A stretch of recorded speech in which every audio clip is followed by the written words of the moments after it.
तो हासिल दिखे हाँ हाँ मुस्लिम तीर्थभूमि कुफला दरबार मुजाहिदिया बांग्ला विभागिका माननीय मुख्यमंत्री मंच विश्व सम्मेलन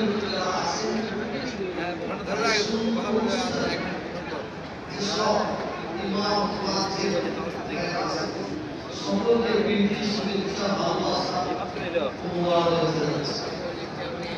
আমার বক্তব্য এখানে কিছু লাগার দরকার আছে বলে মনে করি না। আমার যেটা বক্তব্য আমি মাননীয় মুখ্যমন্ত্রীর হাতে তুলে দিচ্ছি মানুষের তরফ থেকে। আমি শুধু ইমাম সাহেবের উদ্দেশ্য করে একটা কথা বলবো। হুজুর পাক সাল্লাল্লাহু আলাইহি ওয়াসাল্লাম পবিত্র জামানে বলেছেন, যত বড় আমির হোক ধনী হোক, ইমাম সাহেবরা যদি কোনো ধনী আমিরদের গোলামি করে তার উপরে আল্লাহ লানত বর্ষে।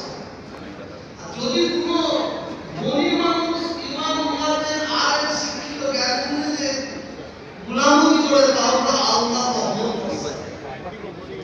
এটা মাথায় রেখে আমাদের জীবন যাপন করতে হবে। শুধু একটা কথা না বললে চলে না। আমি বক্তব্য রাখছিলাম, আমি প্রমাণ দিচ্ছিলাম, অনেকে বাজে বাজে মন্তব্য করছে, ইমাম সাহেবের ভাষাটা তারা যা পারছে বলছে। একটা কথা মনে রাখবেন, ভারত স্বাধীন হওয়ার পর থেকে পশ্চিম বাংলায় ইমামদের কথা কেউ ভাবে না। এটা ভেবেছেন মমতা ব্যানার্জি। সেটা 2 টাকা দিক আর 1 টাকা দিক আর 10 টাকা দিক।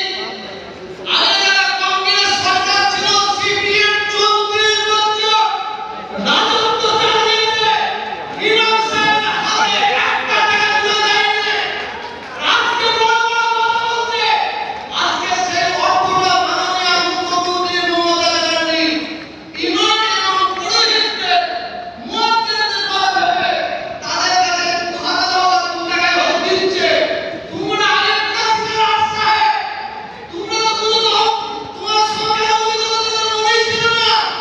ও পায়ের তলার মাটি সরে যাওয়ার পরে আজকে তোমরা সংখ্যালঘু মুসলমানদের জন্য ভাবছো।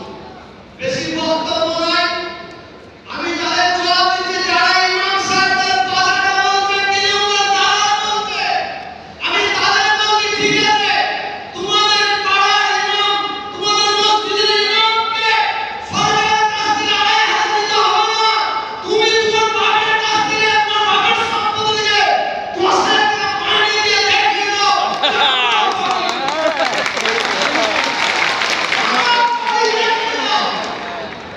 বেশি বক্তব্য রাখবো না, একটা কথা বলি, গরম হয়ে গেল। এটা